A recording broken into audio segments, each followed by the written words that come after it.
são pessoas que são lideranças nos seus segmentos. Segunda questão, quem vai me ajudar aqui, o que torna a minha tarefa muito mais fácil. Assim que eu terminar, eu vou convidar para falar o Evandro Gussi.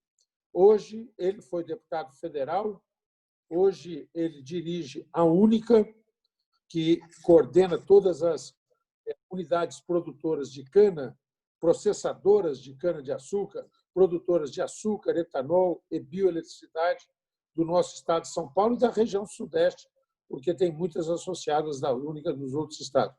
Vai conversar conosco sobre os biocombustíveis, sobre a virtuosidade disso que é uma marca brasileira. Depois vai falar conosco o Valverde.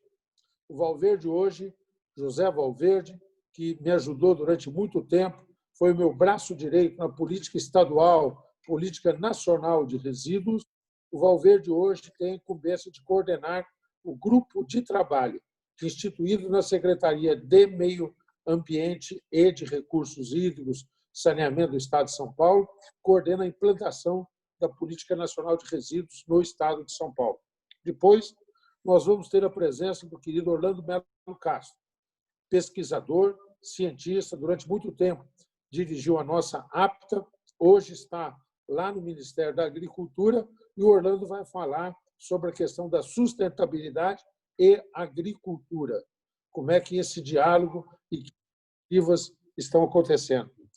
E, finalmente, a Juliana, a quem agradeço muito, que está aqui conosco. Juliana, muito obrigado. A Juliana tem me ajudado muito na coordenação da Frente pela Economia Verde, que eu tenho a responsabilidade de fazer, e só faço com o auxílio dela, cabra, latas, e a Juliana vai nos ajudar a discutir os instrumentos econômicos para esta questão, para a economia verde, para a sustentabilidade.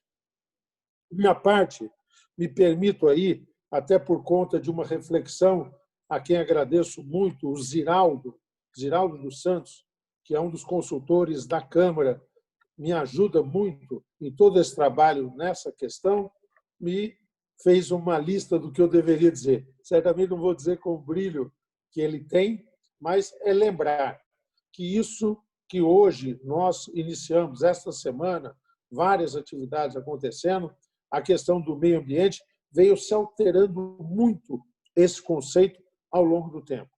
Quem de nós não se lembra de quando a questão da preocupação ambiental parecia uma coisa de estado de espírito? Um ou outro, tá certo? Com uma pegada da minha juventude, isso me lembra muito, uma pegada de cuidado com a natureza, meio hippie, meio alternativo. A questão ambiental parecia um estado de espírito. E é um estado de espírito. Parecia simplesmente um estado de alma com relação à natureza.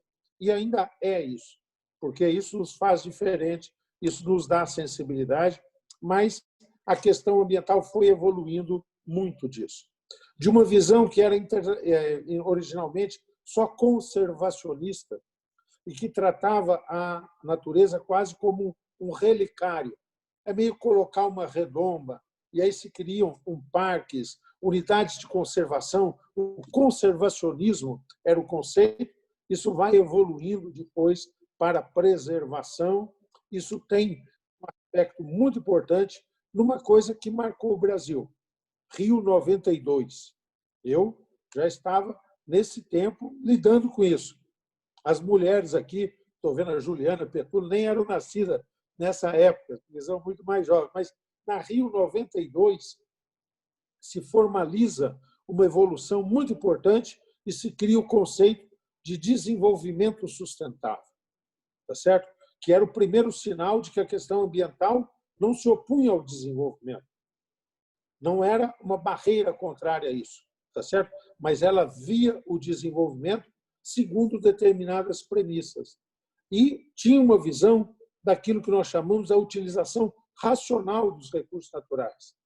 E os próprios espaços, a biodiversidade, se via não como uma questão de contemplação, mas a biodiversidade recuperar a terra. A sua função originária, muitas vezes, para os povos tradicionais, que era produzir uma pomada, era dar um chá, era fazer alguma coisa que os fazia enfrentar os desafios da natureza, do bem-estar humano ou da sua própria alimentação. A natureza nos alimenta e a natureza deve ser assim contemplada. O conceito sai na Rio 92. Depois, uma série de instrumentos passam a ser constituídos. Na Cúpula de Roma, por exemplo, que formaliza mais uma vez o conceito da Rio 92, aí se extrapola mais um pouco. Vai sobre o uso das florestas e há um protocolo mundial que passa a disciplinar isso.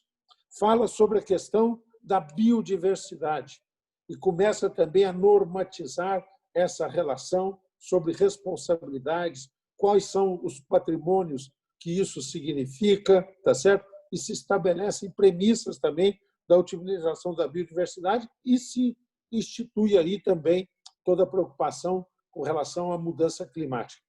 Abre um período de COPs, Convenção das Partes. Nós estamos na Convenção 25 agora, tá certo? E a cada momento vão se discutindo novos desafios. Passamos pela questão do Protocolo de Quioto. Passamos pela questão de estabelecer, à luz do Protocolo de Quioto, que é a primeira vez quando a humanidade se debruça e começa a estabelecer metas para reduzir a emissão dos efeitos de gás estufa, tá certo? Isso tem que ser compartilhado.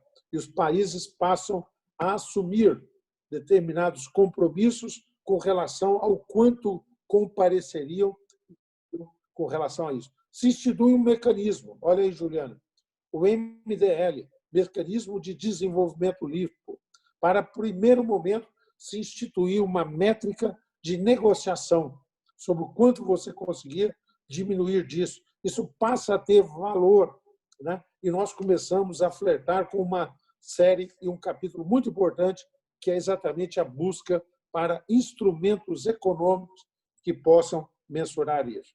As coisas vão evoluindo, nós temos a Rio+20 depois, que acontece aí já em 2012, tá certo? E, mais uma vez, se dá o balanço desses instrumentos. Recentemente, para poder atropelar um pouco isso, tá certo? E criarmos aí o ambiente para o nosso debate, nós passamos a introduzir algumas questões que eu me permito dizer porque elas acabam tendo muita relevância para aquilo que nós podemos discutir. Primeiro, a natureza, muitas vezes, era uma visão só de fauna e flora, tá certo? E hoje nós introduzimos nesse debate alguns conceitos que são muito típicos daquilo que alguns chamam da área marrom, mas é a situação do desafio urbano, da poluição, do saneamento nas grandes cidades, da preservação de corpos hídricos, tá certo? Ou da poluição também atmosférica, visual, sonora, tá certo? Que passa a ter relevância na vida de um mundo hoje que está urbano. No Brasil, a população nas cidades é uma população de 87% da nossa população, tá certo? E no mundo todo, o processo de agregação nas grandes cidades ocorre aceleradamente. O último grande país, a China, onde isso tem uma velocidade muito grande. Então, a dimensão do meio ambiente urbano, tá certo? Depois, nós temos essa questão da relevância dos instrumentos econômicos. Essa é uma introdução que eu faço, agradecendo aí mais uma vez a presença de todos que estão aí conosco. E esse mosaico pensado por nós tem vários aspectos. A questão dos oceanos, nós não vamos hoje falar dela com o cuidado que ela mereceria, tá certo? A questão do patrimônio genético, talvez a gente devesse aprofundar no outro instante. Nós escolhemos esses 4 temas, tá certo?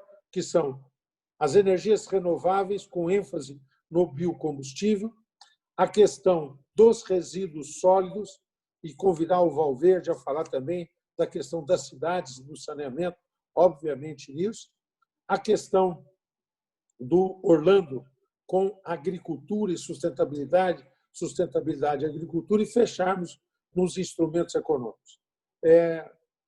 essa é a nossa contribuição. Agradeço a todos que já estão aqui conosco, tá certo? Nós já temos aqui, participando conosco, 38 pessoas, e vou passar imediatamente ao Evandro. Deixa eu só confirmar se o Evandro já está conosco.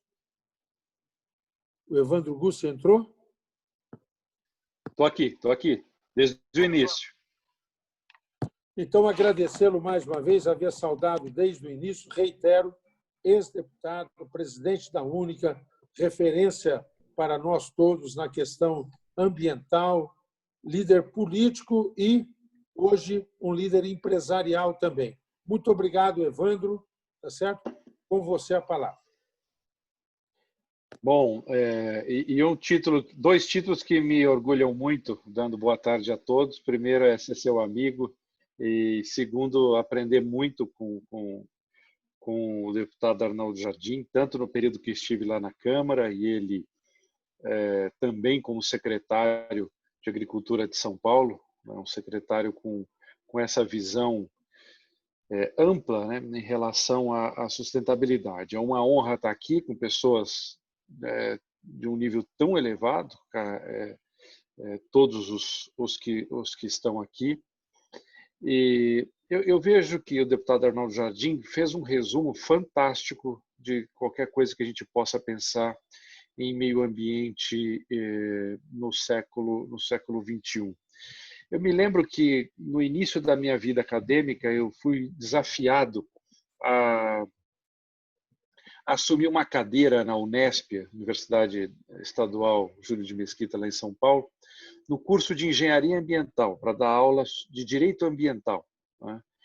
E foi uma experiência muito interessante, porque nós do mundo do direito, né, às vezes pensamos mais no contencioso, hoje cada vez mais numa advocacia consultiva que busca evitar problemas, mas eu me deparei ali, naquela época, isso já faz mais de 15 anos, com engenheiros que não estavam preocupados especificamente com legislação, evitar problemas e assim por diante, eles queriam buscar soluções a partir da sustentabilidade. Então, isso à época, essa turma lá na Unesp era a primeira turma de engenharia ambiental da faculdade, e então foi um momento, deputado Arnaldo Jardim e todos os amigos que estão aqui, que me marcou muito, porque essa visão estava começando, não começando, eu diria, mas eu a vi em um dos seus nascedouros, né? Uma primeira turma de engenharia ambiental que tinha como missão justamente isso, fazer com que o meio ambiente fosse, ao mesmo tempo, uma fonte saudável, só controlar meu tempo aqui, uma fonte saudável de recursos, né, de natureza econômica, e que só se justificaria sendo, na acepção mais ampla da palavra, sustentável. Quando a gente olha 15 anos depois, né, especialmente no setor a que eu sirvo hoje, o setor sucroenergético, a gente vê isso na prática. Eu tenho dito cada vez mais que o setor sucroenergético já ultrapassou aquela fase do negócio sustentável, ou seja, uma atividade econômica realizada com respeito à sustentabilidade ambiental, à sustentabilidade social, né? Ao cumprir esse papel de um negócio sustentável, nós transformamos nas últimas décadas todo o perfil do setor. Era um setor que precisava queimar a palha da cana para colhê-la e a colher de uma maneira manual, um trabalho que ajudou muita gente em épocas difíceis do Brasil, mas um trabalho que levava a um nível aí um trabalho extenuante. E esse setor antecipou em muitos anos o fim das queimadas, né? Eu sempre gosto de dizer que se alguém está andando uma rodovia e vira um canavial queimando, ligue para a polícia, ligue para o corpo de bombeiro, porque aquilo ali hoje ou é um acidente, um incidente ou um crime. Nunca, já há muito tempo não é uma política agrícola à queimada, pelo contrário. Então, antecipou, o protocolo era para o ano que vem, O protocolo do fim das queimadas, ele aconteceu voluntariamente 7 anos antes, em 2014, e hoje no Centro-Sul, onde está mais de 90% da cana-de-açúcar, ela é toda colhida mecanicamente.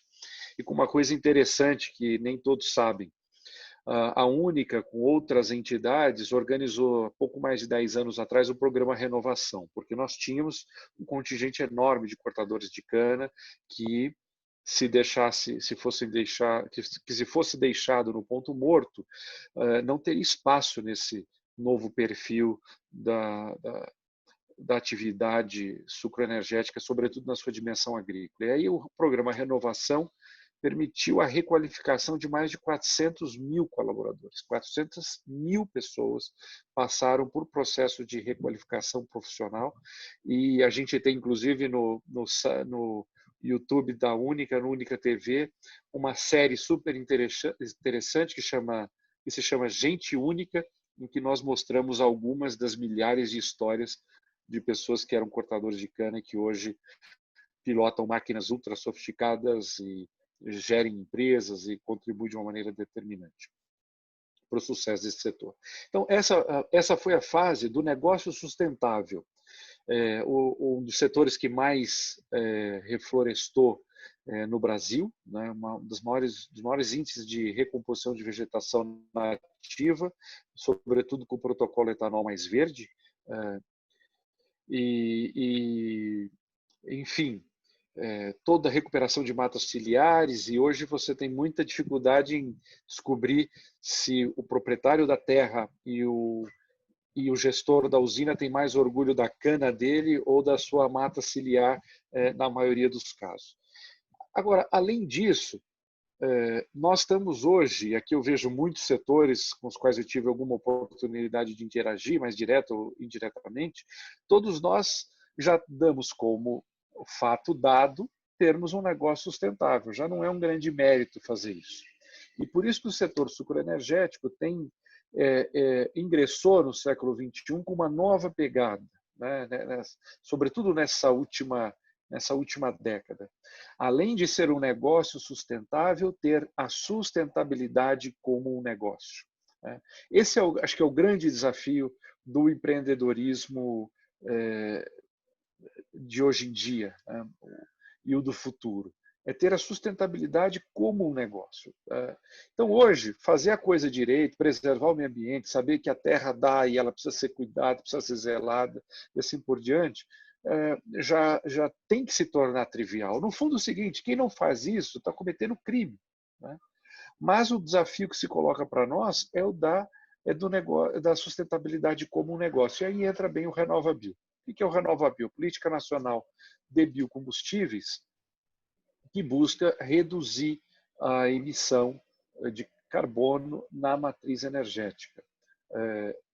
E o RenovaBio, portanto, sem aqui entrar no detalhe, ele confere uma possibilidade de eu medir, de eu aferir no detalhe quanto de CO2 eu reduzo com etanol, com biogás, com biodiesel, com biometano, com bio-QAV, o querosene de aviação, que deve ser futuro, é combustível do presente, mas ainda mais do futuro. Quanto que, utilizando esse biocombustível, eu reduzo de emissões em comparação ao seu equivalente fóssil, né?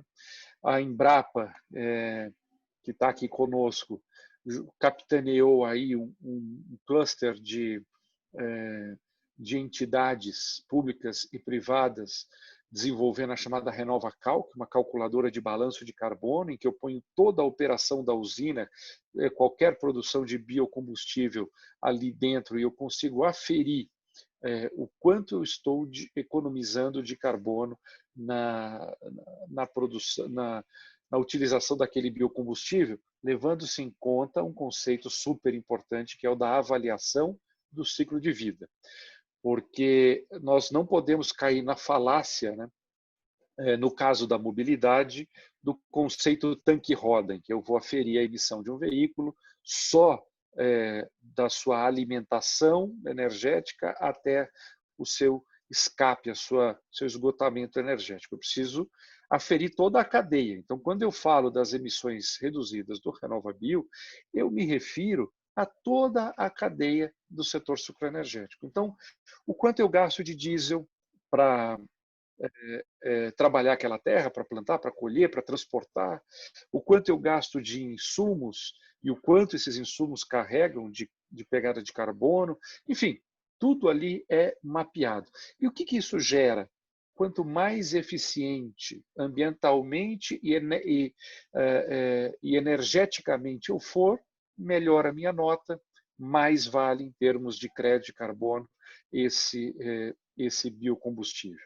O resultado é que com o RenovaBio no setor sucroenergético, e a gente já vê outros setores olhando para isso de alguma maneira, porque lá atrás a gente já imaginava que o RenovaBio ia ser uma grande plataforma do carbono no Brasil e do Brasil para o mundo, é que eu dou largada a um grande desafio de eficiência energética e, consequentemente, de eficiência ambiental. Eu vou querer entender como eu posso tirar diesel, por exemplo, e colocar biodiesel, ou tirar diesel e colocar biogás, biometano, o quanto eu posso, com uma nova alteração genética, uma alteração de cultivo, reduzir a aplicação de insumos fertilizantes defensivos que trazem consigo uma pegada de carbono, ou seja, o quanto eu posso aproveitar mais na cogeração de energia se eu não faço isso.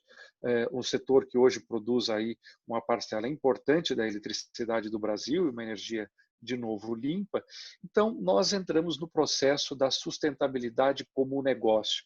E eu tenho dito, num tom de brincadeira, mas falando bem sério, que nós começamos produzindo açúcar, depois veio o etanol, na sequência a bioeletricidade, e agora o nosso papel é ser o Spotify, a Netflix da redução de carbono e, no futuro próximo, inclusive, da captura de carbono, que é o que a gente quer trabalhar. Então, deputado Arnaldo Jardim, querido amigo Arnaldo Jardim, primeiro, essa iniciativa de dar início à Semana do Meio Ambiente, com uma... me excetuando aqui, mas vendo essa tela riquíssima de personalidades altamente comprometidas com esse processo, né? E para não citar todos e não faltar com a justiça a ninguém, falo do Valverde aqui, que é conhecido e reconhecido no meio público como uma grande referência, não só para São Paulo, né? Mas de São Paulo contribuindo aí para programas no Brasil todo, né? Então, olha, Arnaldo, só reforça a admiração do seu senso, ao mesmo tempo político e técnico, como você é capaz de unir pessoas boas, isso é o melhor da política, e endereçar os temas adequadamente. Eu acho que agora um ponto importante, que eu já quero concluir com isso, é a gente fazer uma divisão que às vezes parece que não está clara no Brasil. Eu digo que existem duas grandes usurpações no Brasil. O sujeito que comete crimes ambientais, que seja uma caça a um manejo inadequado de resíduos, que seja o fogo predatório e doloso, esse sujeito não é produtor rural. Esse sujeito não é um empreendedor. Ele é um criminoso. Essas figuras estão previstas na legislação penal ambiental. Então, esse não é o produtor rural. O sujeito que não faz a coisa de acordo com a lei, ele não é produtor rural. Ele é um criminoso. Óbvio, não vou compará-lo a um homicida, não vou compará-lo a um estuprador, esse tipo de coisa, mas dada a gravidade, a depender da gravidade daquilo que ele faz e assim por diante, ele tem que ser penalizado. Então, há uma usurpação daqueles que, criminosos que são, puxam para si o título de empreendedor, puxam para si o título de produtor rural. Não, não o são. São outra coisa, outra figura. Por outro lado, aquele que se chama de ambientalista, ignorando os processos ultra sofisticados hoje de produção agroindustrial. Os processos, eu vejo aqui eu que morei no interior de São Paulo e passava na frente de Lençóis Paulista quase toda semana, né? Vejo o trabalho de recuperação de lubrificantes, estou vendo aqui, acho que é Tiziana, não é isso? Lá da Luarte, né? Para dar um exemplo, que eu passava lá na frente da Marechal Rondon quase toda semana, né? Quem se jacta de ser um ambientalista, ignorando o que é hoje a produção do verdadeiro produtor rural brasileiro, o verdadeiro produtor agroindustrial, a verdadeira indústria, a verdadeira indústria da economia circular, muito presente aqui. Né? Eu faço economia circular na usina, né? Uso o bagaço, a vinhaça, ali não tem que perder nada, tudo que era problema. Eu me lembro que o papai tinha uma pequena propriedade quando eu era criança e a usina entregava o bagaço para você dar para o gado, pagava o diesel para o sujeito levar lá o bagaço. Hoje o bagaço é dinheiro dentro da usina. Né?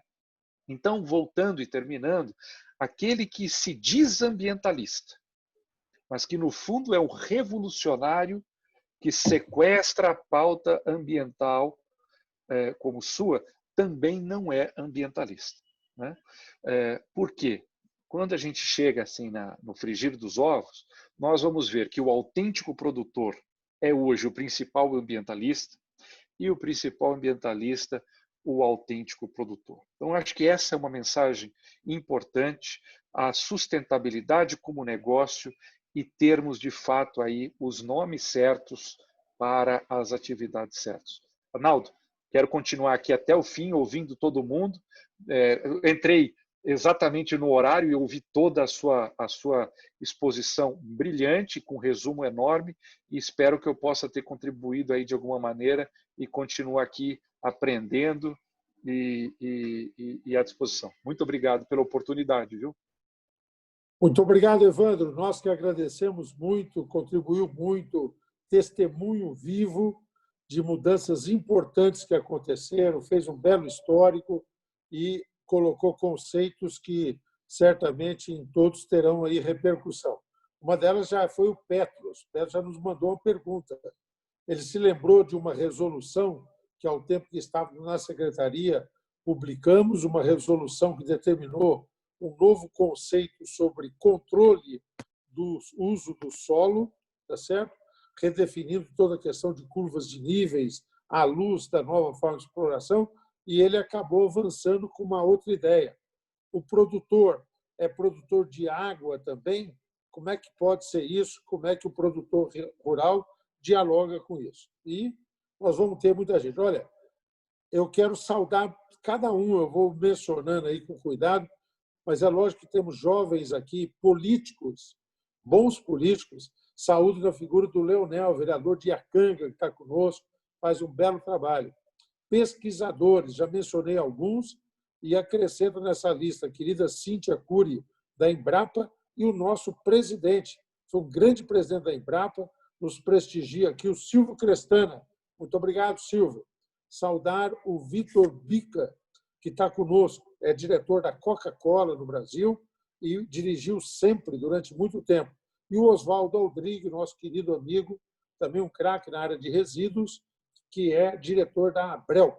E é sobre resíduos que nós convidamos a falar aí. Valverde, 10 minutinhos aí, Valverde, por favor. Bom, estimado deputado Arnaldo Jardim, senhoras e senhores, boa tarde.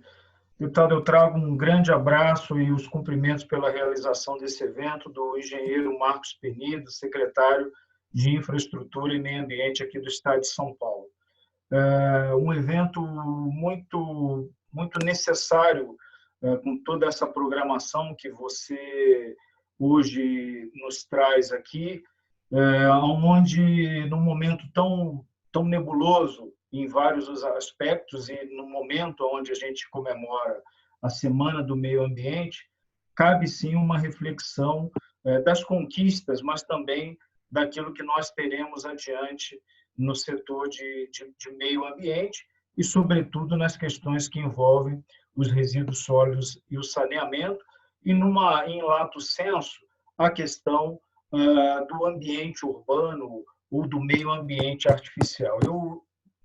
Para orientar esse diálogo, e no momento também onde a Constituição Federal é tão citada, eu não posso deixar de iniciar pela Constituição Federal, dizendo que na nossa Constituição, que também é conhecida como Constituição Verde, todos têm o direito ao meio ambiente ecologicamente equilibrado, bem de uso comum do povo e essencial à sadia qualidade de vida, impondo-se ao poder público e à coletividade o dever de defendê-lo e preservá-lo para as presentes e futuras gerações.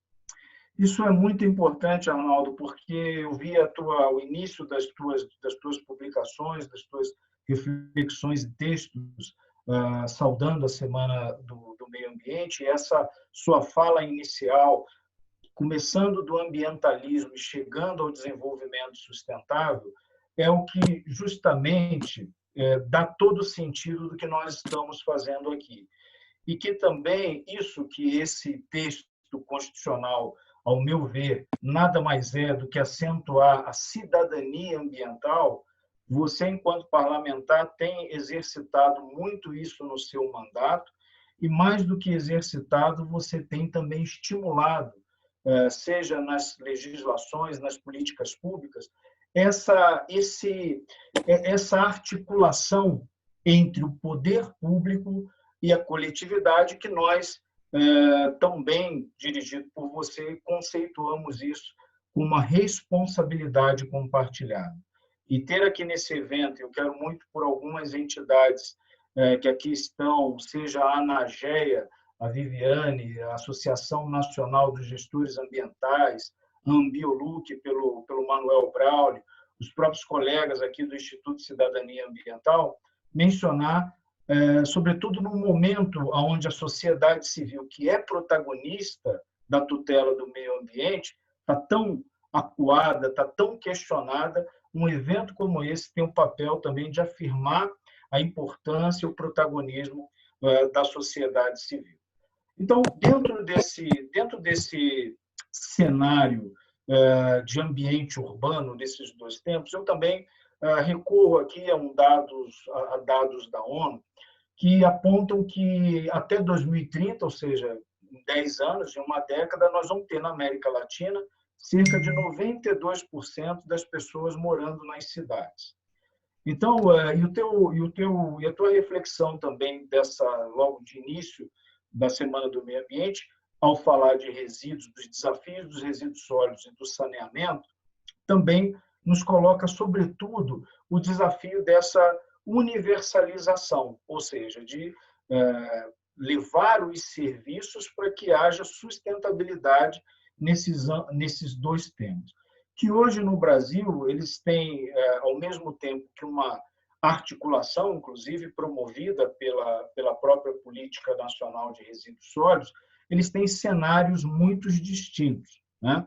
E esse ambiente urbano, esse meio ambiente artificial, não pode deixar de contar e nós exercitarmos também as legislações e políticas públicas que nós já temos sobre isso, que, de alguma forma, nos dão todos os instrumentos, as ferramentas que nós temos para avançar. É claro que desde que praticadas. Então, vale também recordar tanto aqui o próprio marco de saneamento, que agora está no momento de atualização no Senado Federal, passou pela Câmara dos Deputados, a própria Política Nacional, que este ano completará 10 anos, o próprio Estatuto da Cidade, o Estatuto das Metrópoles, são instrumentos robustos, são instrumentos eficientes para que a gente procure promover essa chamada universalização, que pode ser entendida como uma maior eficiência de ambos os setores. Vindo para a questão dos resíduos sólidos, o desafio não está nem na questão da própria coleta. O próprio doutor Oswaldo Waldrig, aqui, conselheiro da Abrel, sabe bem que hoje nós temos aí praticamente 92% dos resíduos gerados são coletados. O grande desafio hoje para o ambiente urbano, no tema resíduos sólidos, é a destinação ambientalmente adequada, seja para reciclagem, seja para o aproveitamento energético, dentro de um conceito de economia circular. Esse talvez seja o grande desafio para o setor de resíduos sólidos, de podermos evoluir, avançar dentro dessas necessidades,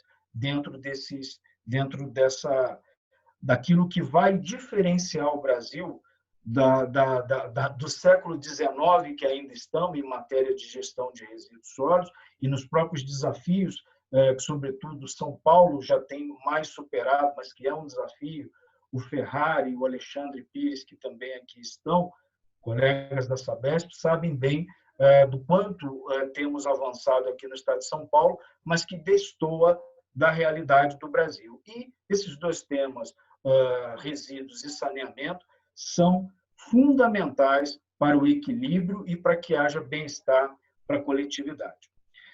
Outro ponto de abordagem se dá também nesse momento em que alguns falam que é um momento de oportunidade, de mudanças, que é o momento do Covid. Eu assim não vejo, vejo com muito pesar e com o coração muito enlutado em relação a esse momento que nós passamos de pandemia, mas ver também o quanto o setor de limpeza pública, de resíduos sólidos e também de saneamento, considerados essenciais, foram fundamentais e demonstraram muita maturidade e vigor para que ainda essa situação não fosse ainda mais complexa nas cidades e nos ambientes urbanos. Então, mencionar que, não num olhar de oportunidades, mas num olhar que pode e deve colocar esses dois temas como uma prioridade em grau máximo, para que a gente possa retomar a partir deles esse processo de sustentabilidade, inclusive também ambiente também de novas oportunidades. E, por fim, colocar aqui também, Arnaldo, amigos, amigas, dentro dessa semana de meio ambiente, aquilo que nós passamos a visualizar como a visão estratégica e o ponto estratégico dos governos regionais em matéria de implementação de políticas públicas, sobretudo na política de resíduos sólidos, nas políticas de saneamento e recursos hídricos. Então, aqui no estado de São Paulo, muito rapidamente, eu tenho tido a responsabilidade de coordenar o Comitê de Integração de Resíduos Sólidos da Secretaria de Infraestrutura e Meio Ambiente, onde nós passamos a trabalhar, a enxergar o tema resíduos sólidos e saneamento dentro da categoria de um tema de infraestrutura, em que pese haja todo esse olhar, todo esse cuidado e todo o reflexo ambiental que esses dois temas levam, mas a necessidade de trazer esse tema para a área da infraestrutura. E você que tem coordenado tão bem, levado adiante a questão das concessões, das parcerias públicas, tem encontrado um grande ambiente que tem estimulado, inclusive, o setor a colocar esses dois temas e visualizar esses dois temas como oportunidade, como novos negócios e negócios sustentáveis. Então, fazendo essa reflexão, em São Paulo, nós estamos muito dedicados a revisar o plano estadual, inclusive não há o que se falar em políticas de saneamento e de resíduos sólidos sem os instrumentos de planejamento e gestão muito bem articulados e em vigor. Se espera muito que, inclusive, o governo federal, passado 10 anos da política nacional, coloque o nosso plano nacional em vigor, porque ele é uma importância de referência para estados e municípios. O estado de São Paulo está no momento de revisar esse plano. Outro ponto que nós temos nos dedicado muito aqui, que tanto para a política de saneamento quanto para a política de resíduos se mostra um caminho sem volta, Arnaldo, é a questão da regionalização e das soluções consorciadas. Aqui no estado de São Paulo, nós temos articulado em torno de 16 consórcios intermunicipais que, no tema de resíduos sólidos, têm buscado trabalhar a regionalização e incorporar novas rotas tecnológicas. Logística reversa, coleta seletiva e a participação social, um outro importante tema também. O Vitor Bica é um grande pioneiro nesse debate, um grande parceiro, e reconhecendo também o quanto temos ainda a avançar nesses temas. Aquilo que em São Paulo nós já temos, que são os aterros sanitários, nós não temos lixões operando aqui no Estado, mas nós temos os aterros sanitários, entendemos e estamos induzindo as políticas de transição para que também incorporem novas rotas tecnológicas. Os empreendimentos de aterro sanitário podem ser também um ambiente de novos empreendedores, se reinvente também, incorporando processos que gerem aproveitamento energético e que também estimule a economia circular. A inovação tecnológica também, temos nos dedicado a trazer para o Estado de São Paulo as novas rotas, inclusive no âmbito da CETESB, discutindo e também tornando aquilo que o mundo já faz algo que seja também incorporado e seja um benchmarking da questão do tratamento de resíduos sólidos, finalizando com a questão da educação ambiental e comunicação, que é aquilo que a sociedade carece e que sobre ela nós temos que caminhar. Então, de uma maneira geral, os desafios para ambos os temas, seja de resíduos, seja de saneamento, nós entendemos que passa pela articulação das políticas públicas, das legislações, mas também a força de governo, sobretudo dos governos regionais, colocá-las em prática. Então, em palavras gerais, são essas aqui as observações sobre os temas. Agradeço a oportunidade, a rica oportunidade de estar aqui contigo, Arnaldo, com seus amigos. Você que, para mim, é sempre um grande mestre, um grande amigo, um grande inspirador para que a gente siga aí na vida pública. Muito obrigado.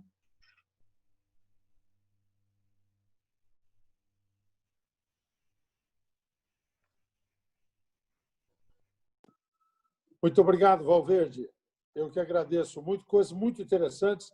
Marco regulatório do saneamento, a evolução tecnológica do setor de tratamento de resíduos, uma coisa fabulosa.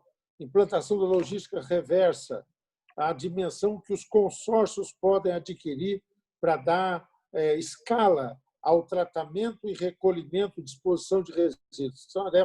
Cada um desses já dá uma conversa muito boa e você amarrou todas aí. Muito obrigado, Valverde. Agradecer aos outros que se somaram aí conosco também.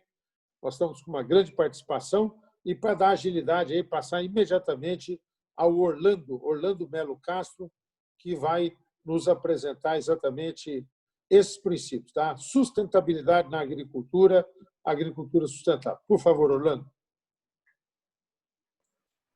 Som, tá ok? Estão me ouvindo bem? Ok. Boa tarde a todos os amigos, boa tarde, em especial eu, Arnaldo, nosso deputado, organizador desse evento. Uma satisfação estar discutindo esses assuntos com uma equipe aí de altíssimo nível, né? Não só dos painelistas, mas também de quem já está acompanhando, já corri os nomes aí. Muito bom a gente estar discutindo esses assuntos aqui com vocês. Vamos tentar dar uma pincelada nisso para abrir depois um debate, com certeza, né? Dentro dessa temática de agricultura sustentável, né? Estava ouvindo a apresentação do Evandro, né? E a gente se relembra alguns fatos lá dos anos 70, né?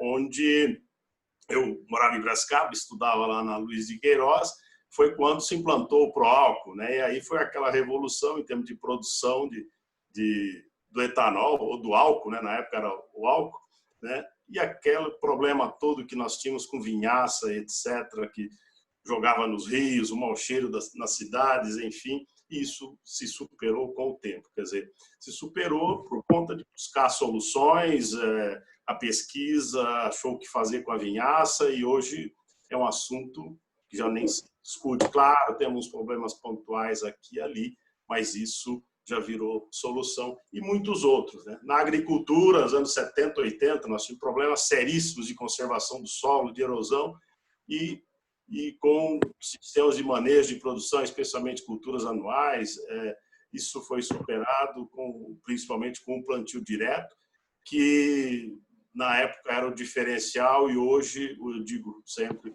que é uma área que eu trabalhei muito, com muito carinho. O plantio direto é o nosso sistema convencional, quer dizer, que predomina, né, em praticamente todas as áreas de culturas anuais, pelo Brasil afora, Cerrado, Centro-Sul, Centro-Oeste, etc. Quer dizer, se fez isso com muita tecnologia, com muito conhecimento das nossas instituições de pesquisa, universidades, Embrapa, etc. Mas é importante a gente colocar nesse contexto o quanto a nossa agricultura, né, evoluiu em termos de produção, né? Quer dizer, nós saímos lá, eu peguei dos anos 76, 77, que é quando eu me formei, né, em que nós tínhamos aí uma produção de geral, éramos importadores de alimentos, quer dizer, saltamos daquele período para comparar com a safra 19 e 20, nós aumentamos em 430% aumento de produção, de volume produzido, um aumento aí de em torno de 75% diário, né? Isso se fez o quê? Em cima de muita tecnologia, se investiu demais em tecnologia de planta, de genética, de insumos. Em insumos eu estou colocando fertilizantes, agroquímicos, enfim, todo o que se fez para que a gente tivesse tecnologia agrícola para as nossas condições tropicais e desde o sul de clima temperado, semi-temperado, até o cerrado de clima tropical ou subtropical. Enfim, então se avançou. E na pecuária também não foi diferente, avançamos demais num período, digamos assim, mais recente, aí do meados dos anos 80 para cá, a gente começou a reduzir a área de pastagem e aumentar o nosso rebanho. E hoje nós temos, né, se a gente analisar por produção de carne, de arroba de carne por hectare, nós saímos aí de algo em torno aí nos anos 80 aí de menos de uma arroba por hectare ano para alguma coisa em torno de 4 arrobas por hectare ano, média, né, das nossas, e evoluindo, né, principalmente não só em termos de volume produzido, mas em qualidade de carcaça, e isso tem permitido a nós ganharmos mercado. E com isso se foi absorvendo pelo produtor, por quem faz a agricultura, esses conceitos realmente de agricultura mais limpa, agricultura mais sustentável. Porque isso significa economia para ele. A hora que a gente fala de sustentabilidade, nós estamos falando de um tripé social, econômico e ambiental. Quer dizer, se ele tem uma agricultura que perdulária do meio ambiente, poluidora, etc., ele está gastando demais, está perdendo dinheiro. Hoje as coisas são feitas na ponta do lápis. Ele tem que fazer todas as contas para realmente ter uma agricultura eficiente que lhe garanta sustentabilidade econômica com a questão ambiental e social, né? Social na questão de relações trabalhistas, relação com trabalhadores, não usar trabalho infantil e etc. E tudo isso é permitido por quê? Se criou todo um arcabouço tecnológico que permite isso. E ele está cada vez mais eficiente no uso dessas tecnologias. Quer dizer, nós estamos tendo uma mudança muito grande na gestão ou no perfil dos gestores das propriedades. São pessoas que se informam, que leem, que pegam informações através dos seus celulares, né, e das diferentes fontes. Quer dizer, ele está acompanhando realmente a sua produção e vendo o que ele tem que fazer. E há uma pressão também muito forte que é da sociedade. A sociedade como um todo, o consumidor, ele passou a exigir essas questões, né? E quando eu falo consumidor, não é só o brasileiro que vai no supermercado compra um produto. Nós estamos falando daqueles consumidores de exterior, porque o Brasil é um grande exportador mundial, isso até incomoda um pouco, mas nós estamos exportando comida para alimentar mais de 1,5 bilhão de pessoas no mundo, com o que nós temos. Então, isso é muito significativo. E esse pessoal exige realmente que se tenha uma agricultura sustentável nos seus amplos conceitos disso. Quer dizer, evoluímos muito na questão de uso de insumos, né? Antigamente se falava muito da questão de poluição de rios, de mananciais por conta de defensivos, né, de agroquímicos. Hoje são coisas pontuais dessa natureza, porque o próprio agricultor ele tem que trazer na ponta do lápis o uso desses insumos. Sementes, fertilizantes, agroquímicos representam 40% de uma produção de milho e soja. Não dá para ficar usando sem necessidade ou sem precisão. Quer dizer, existem muitos mecanismos para que ele possa fazer uso adequado disso. E aquilo que a gente falava de cálculos de uso de defensivos por hectare, né? X litros de um agroquímico por hectare em tantos litros de água, isso está acabando. Acabando por quê? Porque nós temos tecnologia em que vai se fazer um levantamento da área, ou se faz, melhor dizendo, se faz o levantamento da área para ver os pontos focais que uma aplicação localizada tem que fazer. Máquinas providas de sensores que detectam a erva daninha e dá um borrifo em cima daquele ponto. Isso reduziu muito o uso de defensivos e reduziu, evidentemente, o impacto ambiental desse elemento no ambiente. A questão também de fertilizantes. Você trabalhou muito a questão de aumentar a eficiência de fertilizantes, que é um componente obrigatório pelas nossas condições de solos tropicais. Isso é inevitável, né?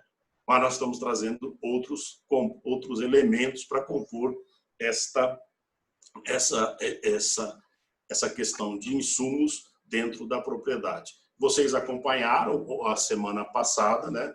Eu quero destacar aqui a importância disso, o Programa Nacional de Bioinsumos, que a ministra Tereza Cristina lançou na quinta-feira, né? Em que a gente apresenta aí toda uma normatização para a questão do uso dos bioinsumos na agricultura. O uso, o desenvolvimento e a produção disso daí. É um programa fantástico que vem, né, modernizar o uso de insumos na agricultura. E quando estou falando de insumos, nós estamos falando dos que são os mais usuais, mais conhecidos, né, dos elementos de controle biológico, sejam pragas predadoras, sejam fungos predadores na agricultura, mas de vários componentes. Nós estamos falando de insumos, de bactérias, de micro-organismos que vão aumentar a eficiência do sistema radicular na absorção de determinados nutrientes, reduzindo a necessidade de aplicação.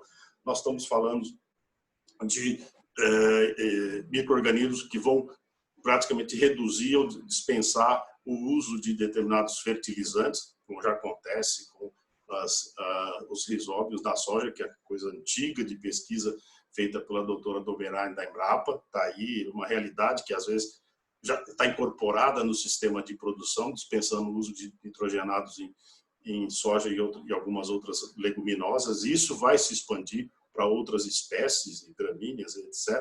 É um processo de uma revolução acontecendo no campo para minimizar essa questão dos insumos externos na produção.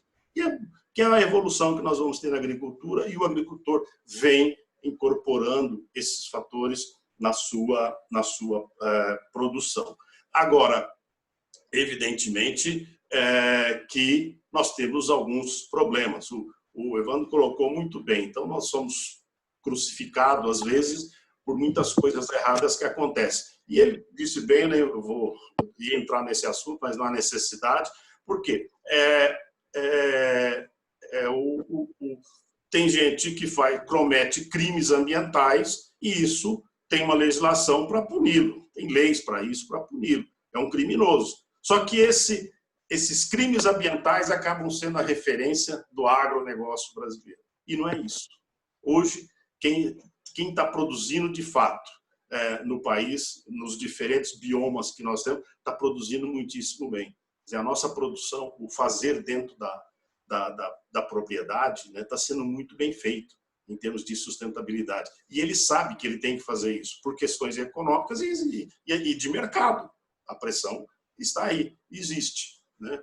Agora, o que nós temos aqui que fazer também é olhar a cadeia como um todo. Eu estou atualmente diretor do departamento de cadeias produtivas lá da Secretaria de Inovação, e essa é uma nossa preocupação. Quer dizer, nós estamos muito bem, e obrigado, na produção, na porteira, mas a hora que a gente começa a analisar a cadeia como um todo, e isso começa a surgir porque nós estamos tendo já pressões na questão de um conceito que se coloca, né, que o Evandro também passou no caso da cana, que é a produção com carbono neutro. Ou seja, hoje nós já temos parâmetros, indicadores para fazer da pecuária a carne de carbono neutro. A Embrapa desenvolveu isso, já está sendo aplicado, tem produtor já se dedicando a isso, né?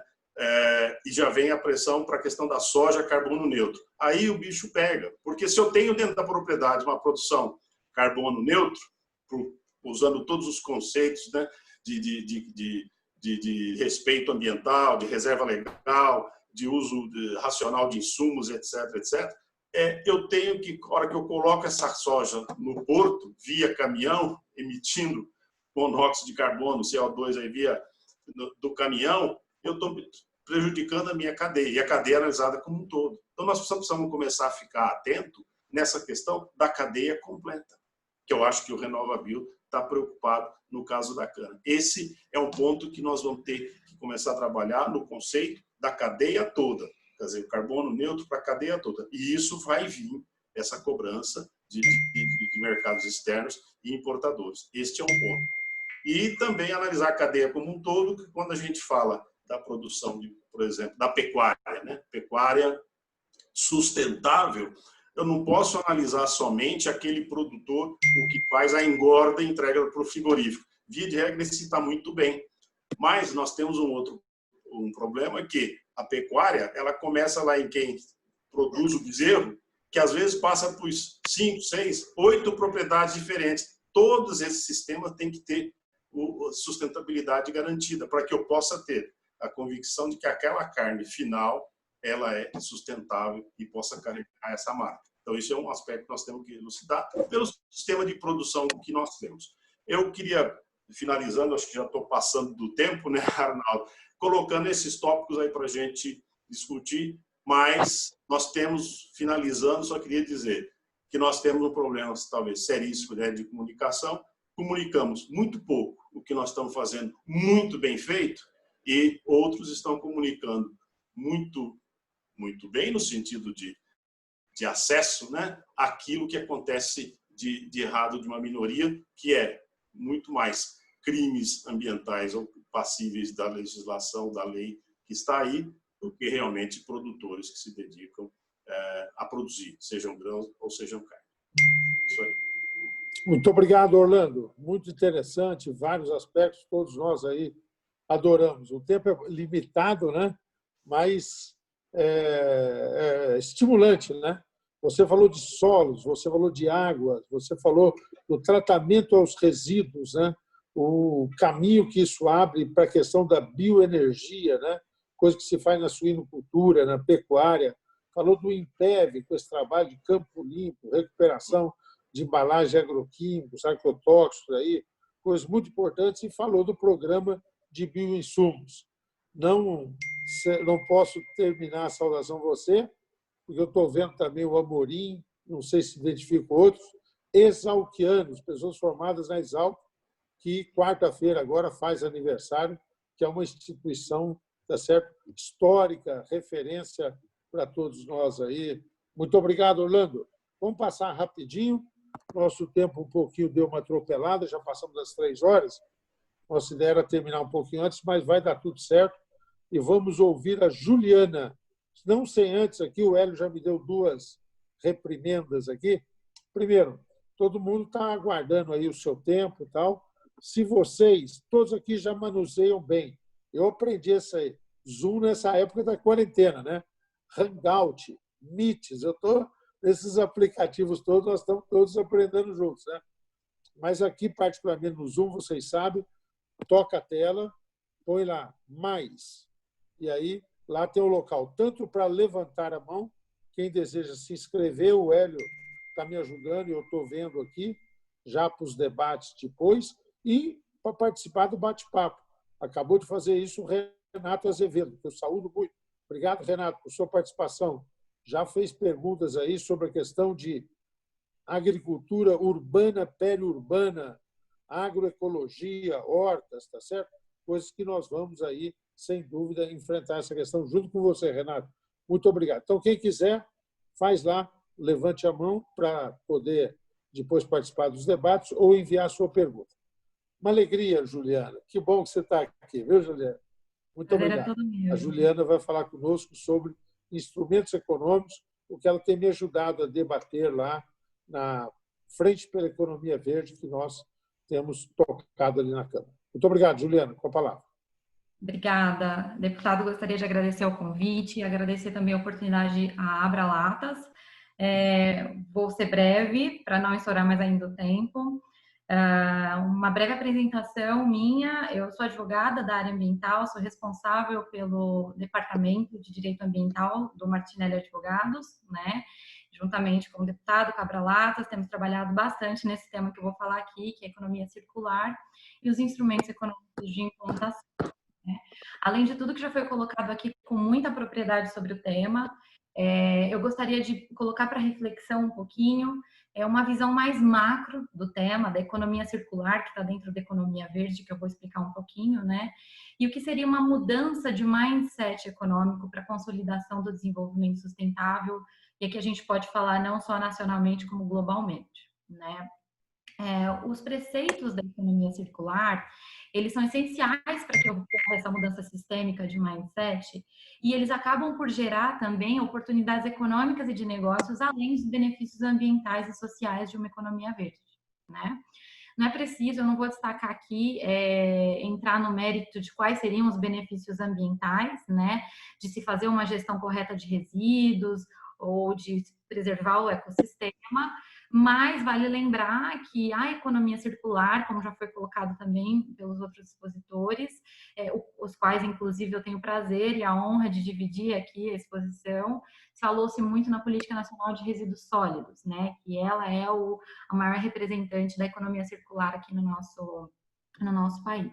O que é a economia circular? Vale lembrar brevemente o seu conceito. Ela é uma ruptura do modelo econômico linear, que vem sendo já utilizado historicamente, que é basicamente extrair, transformar e descartar um resíduo, né?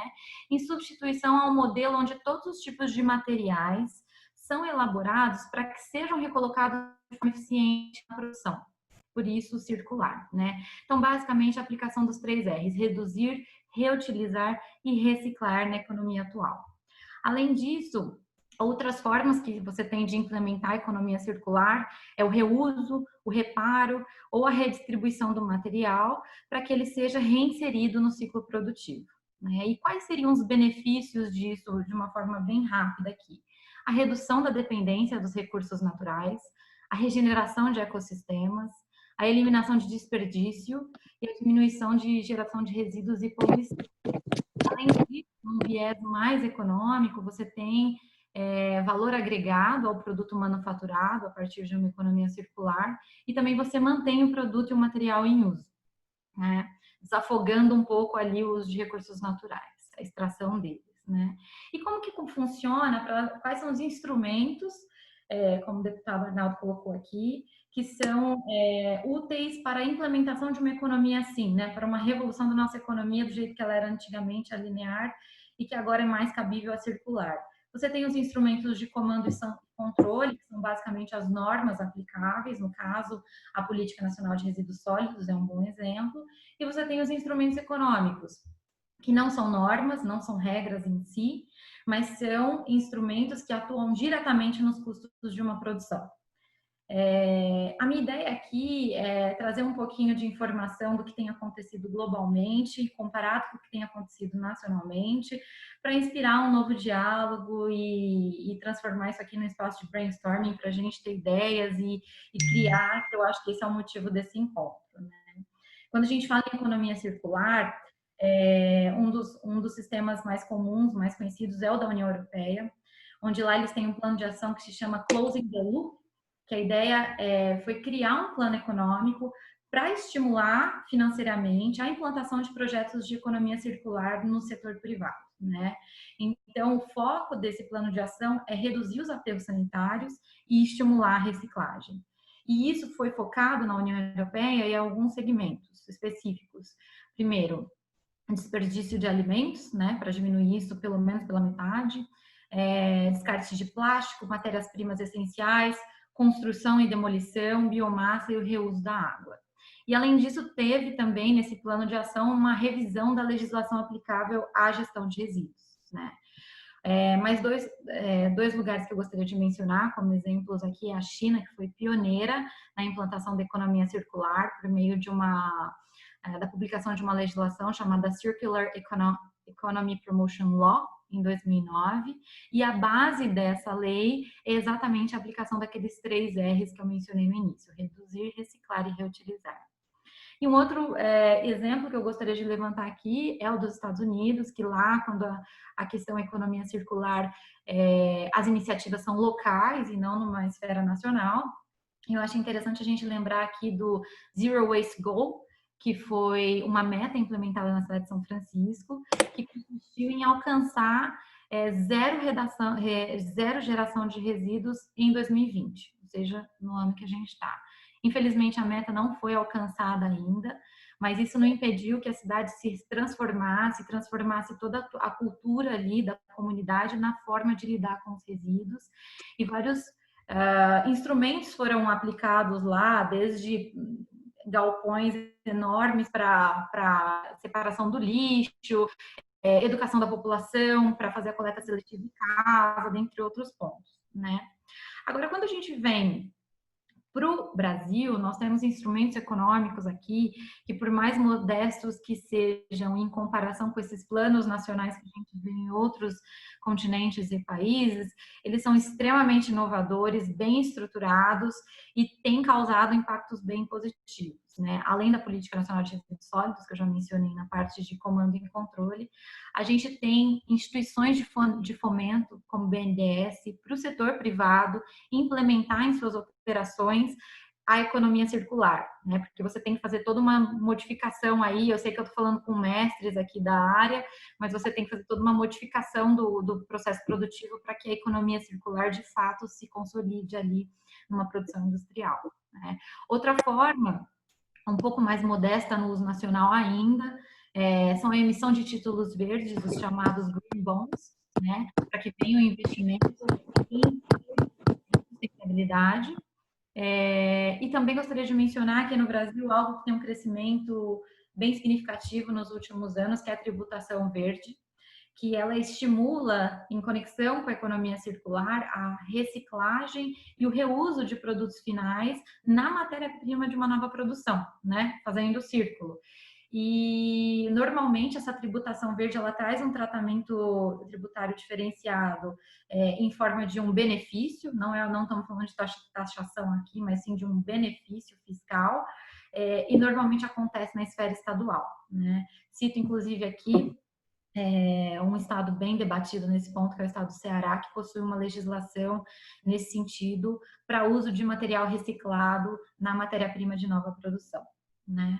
E diante desses breves exemplos que eu trouxe aqui, o que eu queria colocar para a gente refletir é o seguinte: o Brasil ele tem um potencial enorme para se posicionar dentre as economias com maior capacidade de transição, não só para uma economia circular, mas para um conceito mais macro de economia totalmente verde. E o que seria essa economia verde? Seria o uso eficiente dos recursos naturais, a baixa ou até neutra emissão de carbono nos processos produtivos e prestação de serviços, e uma economia socialmente justa, né? Essa transição justa aí para essa nova economia verde. E por que o Brasil tem esse potencial todo? Em primeiro lugar, porque nós temos uma matriz energética renovável única, né, de uma monta que difícil de achar em um outro país. A gente tem uma imensa variedade de recursos naturais, muito rico isso aqui no nosso país, todos nós sabemos disso, né?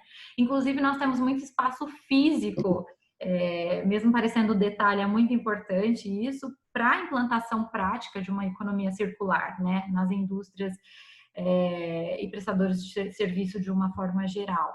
E também temos um espaço financeiro para isso, né? Nós temos instrumentos, como eu estou colocando aqui, econômicos que podem nos levar à consolidação de uma economia circular verde, né? No entanto, além de tudo isso, a gente precisa e é imprescindível algumas adaptações no setor privado, que é o mindset que eu falei no início, né? Na comunidade e também na vontade política para que isso ocorra. Vontade política, leia-se, na instituição de instrumentos econômicos por parte de políticas públicas, né?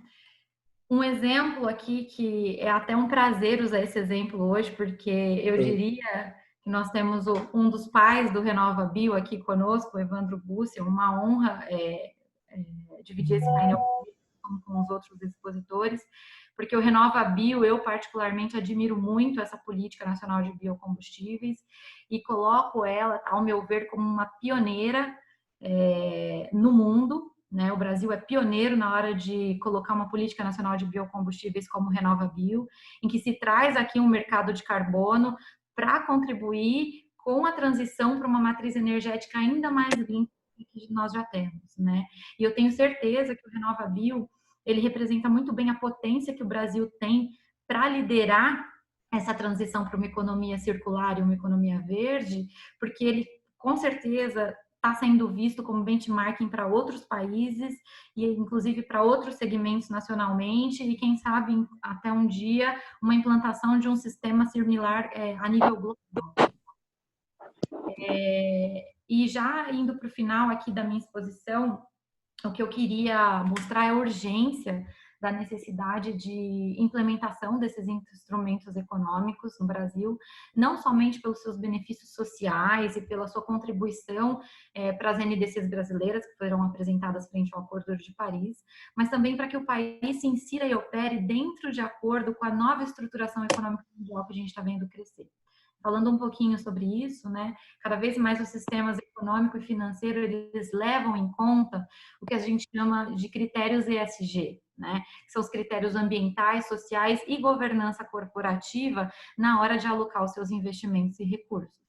Por exemplo, no mercado financeiro, já é crescente, tanto no mundo como nacionalmente, o foco em investimentos que deem não somente o retorno financeiro, mas o retorno nas áreas de meio ambiente, educação e saúde.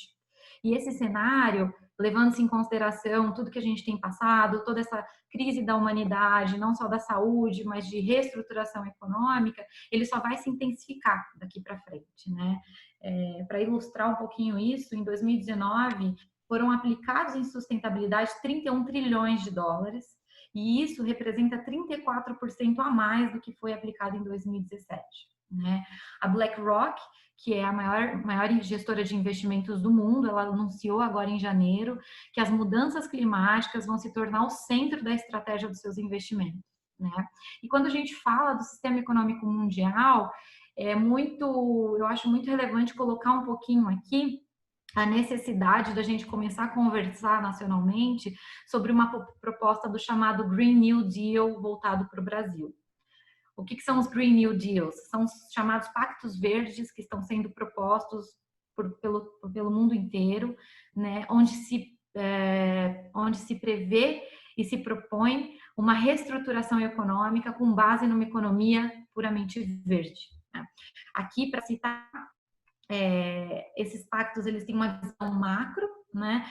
E normalmente eles focam em alguns pontos que são neutralização de carbono, a transição justa para a economia verde e o desestímulo de subsídios à energia derivada de combustíveis fósseis. É importante a gente mencionar os principais Green New Deals que estão sendo discutidos por aí, que é o da União Europeia, que foi proposto agora há uns meses atrás, no final de 2019, bem como do Reino Unido, e ambos pretendem zerar as emissões de carbono em 2050. Né?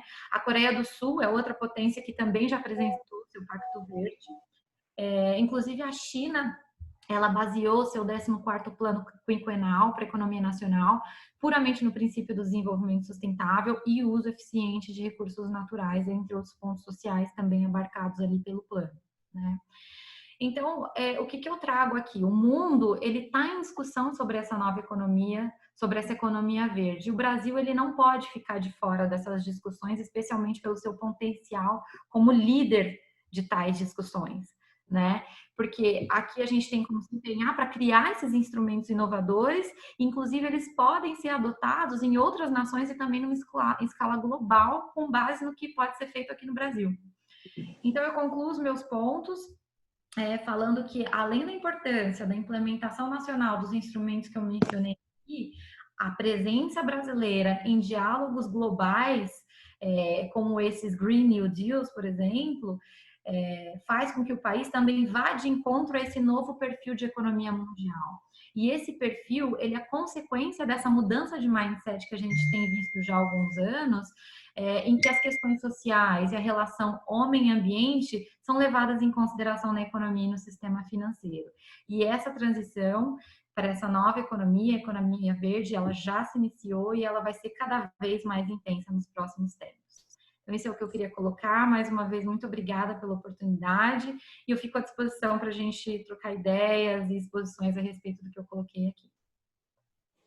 Muito obrigado, Juliana. Foi excelente esse apanhado final aí do contexto em que o mundo se organiza para pós-pandemia e que tem usado esse conceito de desenvolvimento sustentável como um princípio. Isso está presente na China, como você disse, no processo de reconstrução, assim que estão chamando, da União Europeia. Isso também tem total relevo. E contar uma coisinha que eu tive metido. A semana passada concluímos, um grupo de deputados, eu tenho tido uma certa liderança nisso, nós apresentamos um novo projeto sobre debêntures, emitir debêntures para investimento em infraestrutura. E nós introduzimos lá que debêntures vinculados a projeto com sustentabilidade, dentro do conceito de green bonds, ela tem duplo benefício fiscal. Está tendo uma excelente repercussão. Minha gente, muito bom. O tempo foi um pouco além do que a gente imaginava. Agora são 3 horas e 22 minutos. Então, nós demoramos aí mais de 1 hora nessa rodada, mas valeu a pena, porque foi muito interessante tudo. Tá? Nós vamos até às 16 horas, então nós temos mais 37 minutos. Agora vai ter que ser muito ágil. Tá? A Cássia já mandou uma pergunta sobre reciclagem muito interessante. O Ziraldo já mandou uma pergunta, já tem as outras aí. Agora vai ser tiro rápido, tá certo? 1 minuto para a pergunta, eu passo para um dos debatedores que fala aí bem rapidinho, tá bom? Vamos lá? Então, quem quiser falar, vai se anotando, mas as perguntas estão sendo enviadas e eu vou passar a dar desdobramento a elas, tá? Vou começar por quem mandou a primeira pergunta. Foi o Petros. O Petros, que é um grande amigo nosso lá de Olambra, ele é um dos líderes naquela cidade que tem uma importantíssima produção de plantas e flores ornamentais, acompanhou o nosso trabalho no tempo em que nós tivemos lá o projeto Nascentes, tá certo?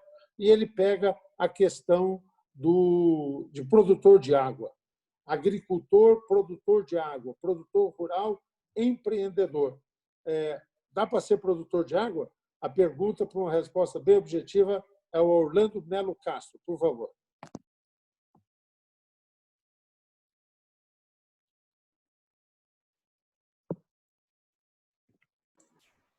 Entrou o som, tá ok? Ok, Arnaldo. Uma boa lembrança essa do Petros. Nós acompanhamos com você, ainda você secretário, a implantação daquele projeto, né? Fantástico ali na Olambra. Eu acho que a hora que você tem todo um sistema de conservação implantado, eu falei passando aquilo, porque hoje é algo que está muito incorporado ao sistema produtivo, né? Nós estamos falando de terraceamento, falando de curva de nível, de proteção de nascentes, mananciais, etc. Você cria um ambiente, ou seja, no quê? Que aquela água que cai na propriedade, ela tem que ficar na propriedade. Antes se pegava terraço boca aberta e jogava na estrada, a estrada era o canal de escoamento da água que caía na propriedade. Não, isso mudou muito, principalmente com o trabalho da Codasp, em cima de microbacias, recuperação de estrada, né, a água na propriedade. Então, você cria um ambiente adequado em que você, ao armazenar a água nos mananciais, no solo, represas, etc., você está produzindo água. E isso é algo que, inclusive, alguns municípios já reconhecem para os produtores, pagando uma bonificação, e são casos, não é geral, mas alguns casos tem aqui no entorno de Jundiaí, alguns municípios já adotaram essa política, que é possível, então, você ser, dentro da propriedade rural, ela ser produtora de água, produtora no sentido de que ele armazena todo aquele excedente de água que ele recebe, de chuvas, que não, excedente no sentido de não ser utilizado pelo ciclo biológico das suas plantas, e aquilo passa a ser um manancial. Estabilizando, né? Estabilizando a disponibilidade hídrica durante o ano, inclusive nos períodos de seca. Por isso que em algumas regiões se amenizou muito a questão das secas por conta de você ter esse armazenamento via sistemas conservacionistas nas propriedades rurais. Isso é fantástico e isso acho que é algo que precisaria começar a ser reconhecido, tendo bonificação da mesma forma que se propõe para os serviços ambientais, para serviço de produção de água, vamos dizer assim. perfeitamente. Muito obrigado, Orlando. Agora tem que ser meio rapidinho assim, tá certo? Muito obrigado aí, o Petros pega. A segunda pergunta foi feita para nós pelo Renato Azevedo, que eu agradeço mais uma vez aí. Eu vou endereçar essa pergunta ao José Valverde, e ele sabe bem por quê. Ele foi responsável pelo CONSEA, no tempo da Secretaria da Agricultura. Agricultura urbana e periurbana com base na agroecologia. É uma grande fonte de inspiração para a educação formal. E tem uma exigência que é da nova LDB, Lei de Diretrizes da Educação, que estabelece esse investimento, que é pouco por aluno, mas que pede para se priorizar a questão de hortas na escola. Nos ajude a fazer um comentário sobre essa pergunta tão importante do Renato Azevedo, por favor, Valverde. Bom, em que pese sejam orientações federais, no estado de São Paulo, Arnaldo, nós deixamos na gestão passada um plano de segurança alimentar pronto para ser implementado, né? E isso guarda muito o papel dos investimentos, sobretudo naqueles de uma maneira geral, do PAA e de outros instrumentos a mais, não só no processo de produção, mas também naquilo que a gente chama de educação alimentar e a própria dentro desse conceito mais amplo de segurança alimentar. Então, nós somos entusiastas disso. Me recordo que até acho que numa intervenção tua recente, debatendo a questão da segurança alimentar, você menciona a questão do quanto esse pós-Covid vai nos demandar o próprio papel da produção da agricultura urbana, o papel estratégico da agricultura periurbana. Então, eu vejo isso como um ponto também a ser considerado na política pública de segurança alimentar, essa importante articulação, tendo as diretrizes de base da educação incorporadas, articuladas à agenda da segurança alimentar. Muito obrigado ao Renato pela indagação. Eu vou depois voltar na sua pergunta, viu, Cássia? Porque o Valverde acabou de falar, mas eu vou pedir uma participação aí da Juliana e do Evandro Gussi, pedir aos dois que compartilhem aí a resposta, a uma indagação encaminhada pelo Ziraldo sobre pagamento por serviços ambientais e também sobre os CBIOS. O Evandro vai nos ajudar explicando um pouco o que é o CBIO e fazer um comentário sobre o PSA, e depois eu vou pedir também um comentário da Juliana sobre isso. Por favor, Evandro Gussi. Bom, Zé, se você me permitir, eu fico com o CBIO e a Juliana, que é professora de todos nós sobre PSA, fica com esse segundo tema, que eu gosto muito, mas não tenho dúvida que ela tem competência de sobra para esse tema. O CBIO é a representação financeira de cada tonelada de carbono que eu deixo de emitir na atmosfera ao produzir biocombustível em relação a um combustível fóssil equivalente. No fundo, ele é um crédito de carbono, que tem duas possibilidades, ou que indique a redução das emissões, ou um CBIO qualificado, inclusive, que eu posso ter, um CBIO premiado, que é quando eu realizo, além da redução de emissões, eu realizo uma captura. O programa foi completamente regulamentado até o começo desse ano. Temos um desafio ainda, que é a tributação do CBIO. Hoje ele entra no lucro real, aí é uma taxa superior a 40%, como o restante dos produtos da usina, o que é incompatível com ativos financeiros, valores imobiliários que são tributados aí a 15%. Então, por que eu tenho um ativo financeiro, um valor imobiliário tributado a 15% e um ativo ambiental, o primeiro ativo ambiental do Brasil, tributado a uma taxa maior? Então, esse é o único gap que precisa ser resolvido para que a gente tenha aí pronta a negociação. B3, bancos, estrutura regulatória, toda pronta, e para o Brasil ter aí uma nova opção de crédito de carbono com um nível de aferição muito alto. Enfim, acho que é isso que, numa resposta rápida, assim, teria para dizer. Muito obrigado, Evandro. Evandro, já tem um comentário até sobre sua resposta, tá certo? Que é o Marcelo Morandi, diretor da Embrapa Agro, da Embrapa nossa daqui de Campinas. Aliás, o Marcelo Morandi faz um belíssimo evento na próxima sexta-feira. Vou pedir que você poste aí, viu, Marcelo, o convite para todos participarem aí do evento que você está organizando para a próxima sexta-feira, Dia Mundial do Meio Ambiente aí na Embrapa, tá? Então, posta aí que todo mundo vai pegar a isso. Juliana, PSA, tá certo? Fale um pouco conosco sobre o PSA, por favor. Vamos lá. Pagamentos por serviços ambientais, eles são um dos instrumentos econômicos, né, que eles podem operar não só na implementação da economia circular, mas também em áreas como incentivos para preservação e regeneração de florestas.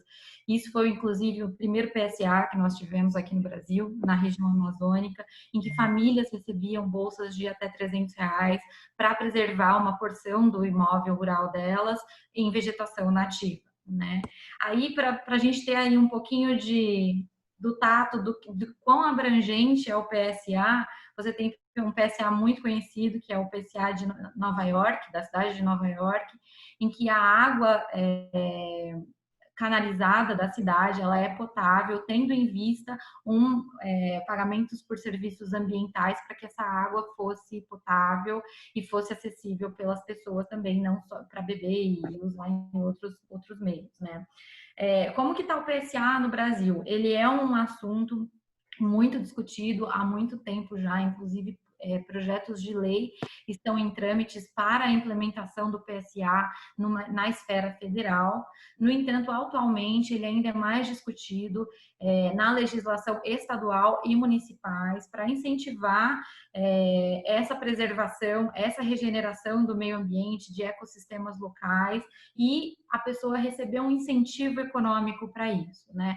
Muito se discute, até que para informar a todos vocês, apesar de que eu tenho certeza que a maioria já sabe o que eu estou falando, mas é um assunto um pouco polêmico ainda no Brasil, tendo em vista que muita gente alega que o PSA é um pagamento para que a pessoa cumpra a lei. Mas não, isso não é o que acontece. Ele é um pagamento para que você preste um serviço ambiental além das obrigações legais sobre o direito ambiental. Acho que é basicamente isso que eu gostaria de colocar. Muito obrigado, Juliana. Só complementar uma coisa que foi de minha muita alegria. O ano passado, eu fui o relator no plenário de uma proposta de PSA.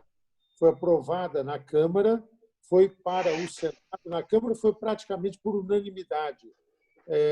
Votaram contra 11 votos no universo de 513 deputados.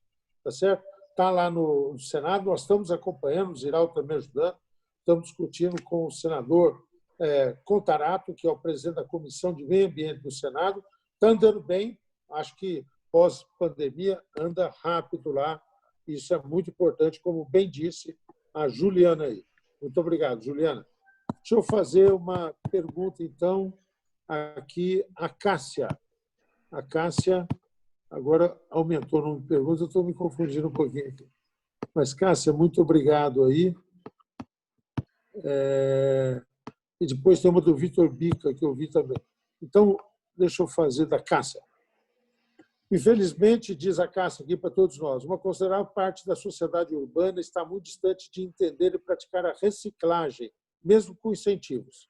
Se introduzir na grade escolar, nas séries iniciais, poderia mudar muito o ponto de vista da maioria, pois o sistema tem que gerar condições e a colaboração da sociedade, que ainda a sociedade trata o lixo como lixo, não lhe dando o devido valor.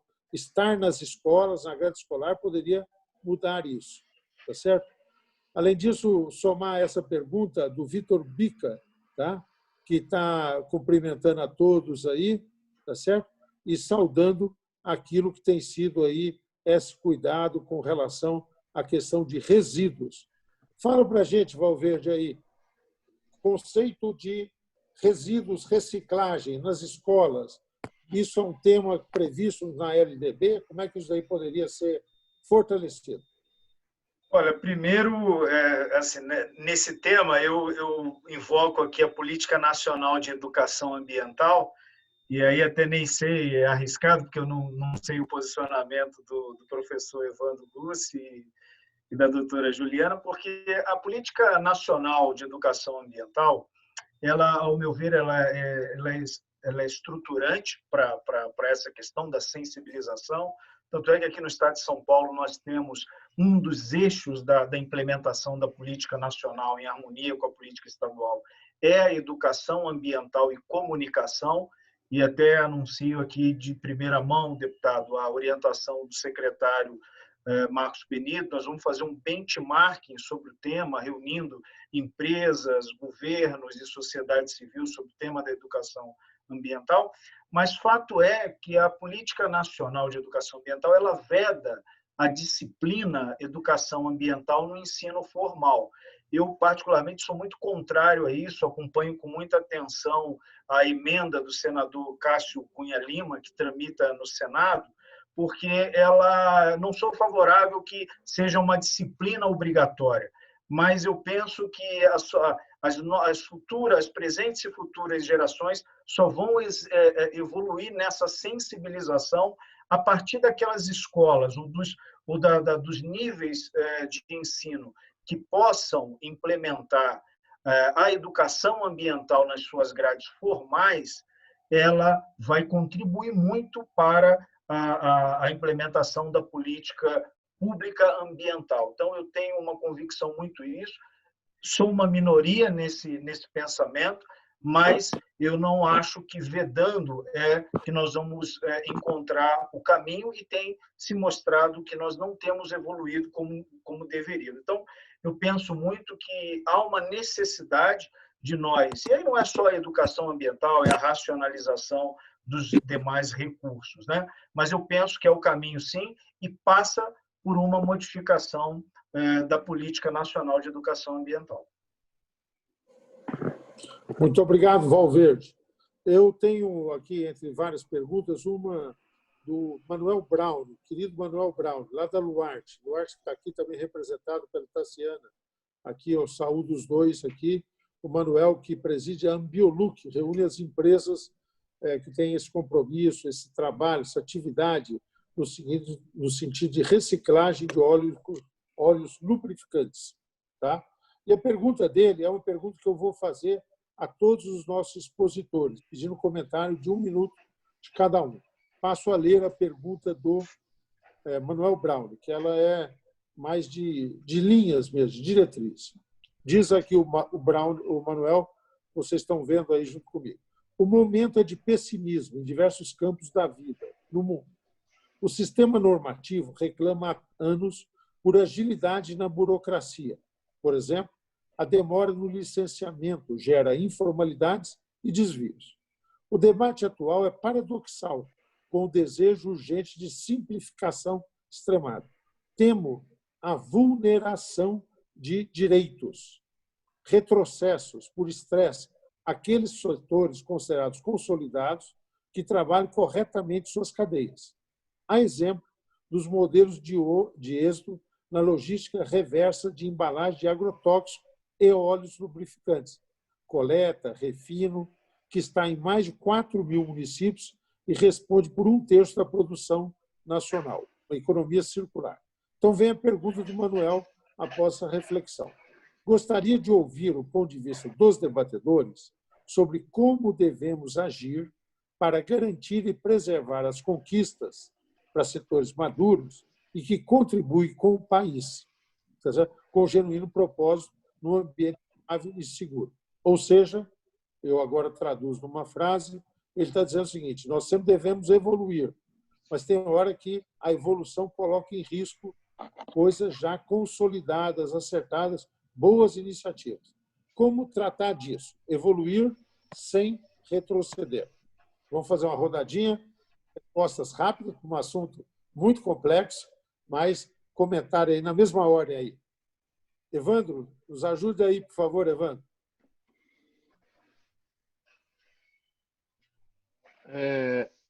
Eu acho o seguinte, de fato, o que a gente trabalhou até aqui e o que nós temos para essa semana do meio ambiente é distinguir o que nós somos, o que temos no Brasil, e especialmente construir uma política forte de comunicação. Então, um evento como esse, deputado Arnaldo Jardim, tem uma importância enorme, porque o brasileiro precisa saber o que acontece, o que cada um desses players que está aqui tem feito no seu dia a dia. Tá? Eu aproveito a pergunta para usar esse tempo lançando aqui um desafio, que é nós cada vez mais construirmos redes de articulação para mostrar o que somos, o que fazemos, especialmente como fazemos. Mais uma vez, obrigado, uma honra participar aqui desse momento tão importante. Muito obrigado, Evandro, muito obrigado. Não só respondeu, mas já avançou ideias, proposta, né? Por onde nós vamos. Valverde, comentários sobre essa pergunta do Manuel Brown, por favor. Olha, muito bem colocado pelo Manuel. Eu penso que é não nos afastando daquilo que é o princípio do desenvolvimento sustentável.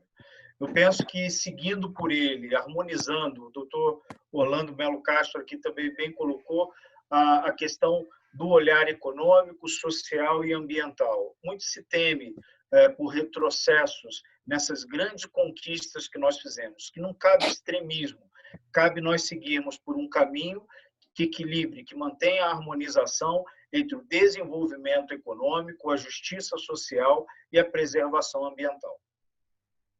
Muito obrigado. Comentários do Orlando, por favor, Orlando. Eu acho que essas questões, essa situação que vivemos de pandemia vai vir uma pressão sobre uma série de questões, né?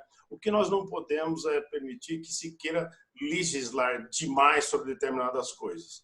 Você citou o caso do aproveitamento de embalagens, né, de agrotóxicos, que no Brasil é um exemplo mundial. Isso foi uma iniciativa que do setor se organizou. Nós não precisamos criar leis específicas para isso. Depois se organizou o sistema. Eu acho que é muito importante que o setor se organize e se antecipe a problemas. As pressões vêm, então a gente tem que cuidar disso. Acho que a auto-organização dos setores é fundamental para essa questão. Temos vários exemplos nesse sentido, né, em que muitas coisas que são feitas hoje, por exemplo, no urbano, o rural já está fazendo. O reaproveitamento, a reciclagem de óleos, de máquinas e etc., que o posto de gasolina na cidade faz e o produtor rural está fazendo lá na sua oficina, na sua propriedade também. Eu acho que nós temos que partir nesse sentido, para o setor se organizar e ser propositivo de ações, com esse viés forte em questões ambientais, né? Eu tenho muito receio de se querer normatizar demais as coisas por quem está distante da realidade de quem faz e de quem produz. Eu acho que a organização aí de quem faz é fundamental. Convidar a Juliana a fazer seus comentários sobre essa indagação também, por favor, Juliana. Bom, em resposta ao questionamento do Manuel, muito pertinente, inclusive, como que eu enxergo como medidas para se evitar esse retrocesso que ele colocou, né? Eu agiria em duas frentes. A primeira é, como foi colocado aqui também, a flexibilização ou a alteração da norma ambiental brasileira, ela não é o ponto que deve ser mexido aqui, porque todos nós sabemos que ela é vista no mundo inteiro como uma norma pioneira, uma legislação ambiental de exemplo para outras nações. O que se tem que fazer é garantir o enforcement, é garantir a observância e cumprimento da legislação. Então, a primeira frente é garantir esse cumprimento por investimentos em infraestrutura, dos órgãos fiscalizadores, do acesso à população àquilo que se entende como norma ambiental a ser observada.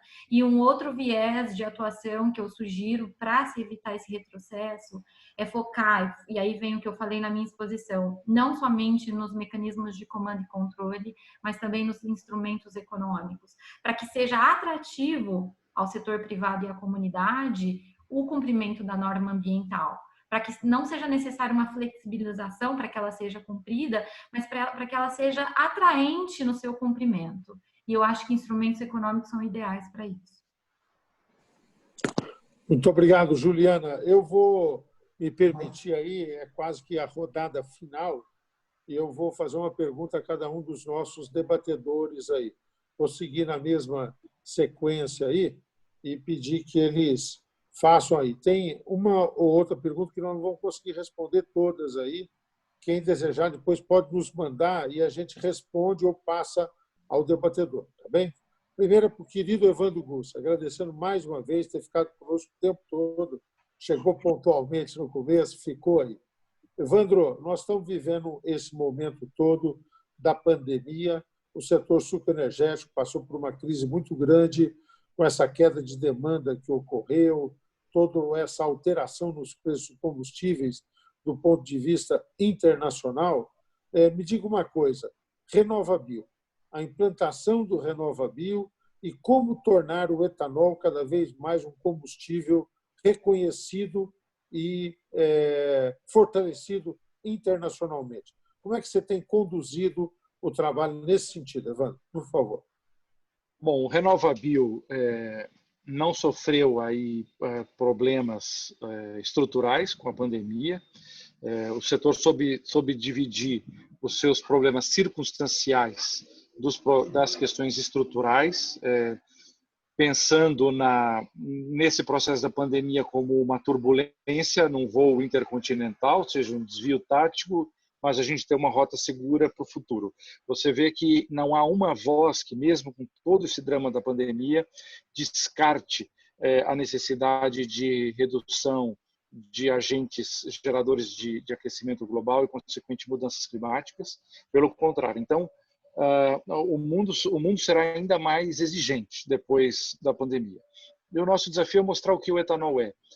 A dificuldade que ainda a gente tem é o desconhecimento, é a falta de percepção das suas externalidades positivas, quer seja para a qualidade do ar, quer seja para o aquecimento global. Acho que é manter a rota, o que a gente veio fazendo na Ásia, sobretudo, mostrar que o etanol é uma solução simples, barata, fácil de aplicar para a redução de emissões e melhoria da qualidade do ar. Acho que basicamente é isso. É manter a rota depois de passar a turbulência. Muito obrigado, Evandro. Parabéns pelo seu trabalho que você tem feito na Única. Parabéns pelo papel que você teve como deputado. Foi quem apresentou a proposta do RenovaBio, é considerado o nosso pai do RenovaBio. E você, só com essa contribuição, já teria valido toda a carreira belíssima parlamentar que você teve, mas sei que fez muito mais coisas. Muito obrigado por tudo. Viu? Perguntar ao nosso Valverde. Valverde, a Política Nacional de Resíduos faz agora, já em agosto, 12 anos. É um sucesso relativo. Avançou na conscientização, alguns setores implantaram-se, mas alguns conceitos ainda estão muito questionados. Primeiro, como compatibilizar a responsabilidade do setor produtivo com as prefeituras? E aqui em São Paulo, quais são os passos que você está imaginando para acelerar a implantação em São Paulo da Política Nacional de Resíduos? Primeiro, deputado, o desafio da política nacional e num país continental que nós temos, demanda, ao meu ver, foi inclusive resultado da minha pesquisa acadêmica de mestrado, onde há uma necessidade de uma grande articulação que envolva o judiciário, que envolva o legislativo, que envolva o executivo e, sobretudo, os governos regionais. Não é possível nós que temos uma legislação tão moderna, tão indutora, sofrermos reveses jurídicos, por exemplo, como foi a questão das embalagens, a ação civil pública da questão das embalagens. Enfim, eu penso que naquela que é a essência da política nacional, que nos acordos setoriais, nos termos de compromisso, chamam para essa auto-organização dos setores, tem no mérito, na essência, a necessidade de uma grande articulação. O Estado de São Paulo tem focado, primeiro trazendo o senso de urgência que o tema requer. As nossas cidades, os ambientes urbanos, nós temos lidado diariamente com cada dia a menos a vida útil dos aterros sanitários e ainda distantes de formas de tratamento. São Paulo nós temos buscado, com foco na regionalização em novas rotas tecnológicas, a partir de instrumentos de planejamento bem operacionais, colocar tanto a logística reversa, a coleta seletiva e, sobretudo, aquilo que o resíduo é, algo que é de valor econômico e energético, para que se some e que seja um grande protagonista na economia circular. Muito obrigado, Valverde, muito obrigado pela sua participação, muito obrigado por seu trabalho, por aquilo que tem feito. Orlando Melo Castro. Orlando, eu vou sair um pouquinho do tema, mas não é sair do tema, todos nós sabemos. Nós estamos tendo o privilégio de muitos pesquisadores estarem participando desse nosso encontro aqui, né? A questão ambiental é uma questão de decisão da sociedade, de consciência, como aqui destacou a Cássia, o Vitor Bica, o Roberto Abreu, que mandaram perguntas. É uma questão de tomada de posição, como várias entidades aqui ambientalistas presentes têm praticado no seu dia a dia. Mas é uma questão também de ciência, né? Hoje, a evolução tecnológica que nós temos, o instrumental para tratar disso, como que você, com a sua experiência lá no Ministério da Agricultura, tem lidado com isso? Quer dizer, o Ministério da Agricultura, a Embrapa, como fortalecer a ciência num país em que, muitas vezes, nós vemos a anticiência, né? Algumas atitudes do presidente da República, a muitos de nós estarrece, a mim estarrece, particularmente, quando ele aparece totalmente abstraindo da ciência, negando o conhecimento científico, por exemplo, para enfrentar a pandemia, né? Como tratar a questão da ciência, como a ciência adquiriu o relevo que ela precisa, porque o desenvolvimento da pesquisa, da tecnologia, ajuda a questão ambiental, Orlando. Arnaldo, bem colocado, a gente teve ligações históricas, né, com a pesquisa, e não perde esse vício, né? Mas nos preocupa muito a atenção que vem sendo dada à pesquisa em tempos recentes. Eu até no início da minha fala eu coloquei muito o quanto a gente avançou graças ao conhecimento gerado. Tudo que foi feito do avanço do agro brasileiro foi em cima de tecnologia, das nossas instituições, institutos, universidades, a Embrapa, desde a sua criação, enfim. E o daqui para frente terá que ter muito mais ciência, porque os ganhos vão ser muito mais difíceis. Nós estamos chegando a níveis altos, mas teremos que continuar crescendo e criando sistemas adequados de manejo com esse viés de sustentabilidade, porque o mundo nos pressiona a isso, né? Sustentabilidade nos seus vários aspectos. Questões sanitárias têm viés de sustentabilidade. O uso de determinados produtos serão proibidos e teremos que criar novos produtos. A questão do bioinsumo, por exemplo, que eu citei, tem um componente de pesquisa muito forte. E isso terá que ser feito pelas instituições e criar modelos novos de articulação de pesquisa, setor privado, demandador, setor privado, produtor de insumos, com a expertise e a excelência que existe nas nossas instituições. Quer dizer, nós temos uma tradição no Brasil que é praticamente todo o conhecimento gerado, principalmente no agro, salvo algumas exceções, especialmente genética, transgenia, etc., é o Estado que fez e continuará fazendo. O Estado e instituições públicas. Então, isso não pode se perder. Então, me preocupa, às vezes, o Estado querer se afastar disso, por questão de recursos humanos, financeiros, e não dá. Nós vamos ter que continuar investindo. Então, essa colocação sua de governo, do exemplo aí do medicamento para a pandemia, quer dizer, só falta daqui a pouco recomendar um chazinho lá da vovó, porque resolve o problema, sem desmerecer o chá da vovó para outras coisas, né? Mas até nisso tem ciência. Nós temos que estudar, de fato, todo esse complexo de coisas, de insumos, etc., para prover. E é isso que tem que ser feito. Então, me preocupa muito avançar desse modelo, às vezes, do Estado se afastar sem ter quem faça. Aí pode ser um risco para as cadeias produtivas que nós temos no Brasil, que se sustentam muito em conhecimento gerado pela pesquisa. Claro que novos modelos, um novo arcabouço das instituições, com os vários segmentos, parceiros, etc., inclusive internacionais, né? E temos exemplos de eficiência nisso. O FAPESP aqui em São Paulo é um bom exemplo de apoio a esse sentido, que nós teremos que avançar. Quer dizer, não vamos evoluir se não tiver realmente uma base científica, tecnológica muito forte. Não temos de onde importar, temos que fazer aqui. Muito obrigado, Orlando. E você, Juliana? Quando o Manuel Browne perguntou, fez aquela pergunta, e vocês todos responderam, pegaram aspectos interessantes, ele falou o seguinte: olha, um esforço para mudar, e muitas vezes buscando simplificações, né? E, por outro lado, nós temos aí o desafio com relação a preservar conquistas. Eu imaginei que poucos lugares teriam tanta aplicação, que ele disse, quanto agora a reforma tributária. Todos nós estamos na expectativa de que seja uma grande reforma que venha para simplificar a vida, para poder distribuir melhor os recursos, fazer uma descentralização, fortalecer municípios, estados, tá certo? Mas, particularmente na questão ambiental, nós temos um risco muito acentuado. Por exemplo, hoje nós temos uma tributação diferente entre combustíveis fósseis e combustíveis renováveis, né? Nós temos a mesma distinção entre energias, né? Como é que você imagina que a gente tem que se preparar para a reforma tributária para evitar que ela possa ser um perigoso retrocesso, particularmente nas questões ambientais? O que você acha disso, Juliana? Por favor. Eu acho que para a gente se preparar e para a gente fazer a coisa da forma mais prudente possível, eu vou te ligar se sair daqui uns 15 minutos. A gente tem que internalizar as externalidades de uma operação.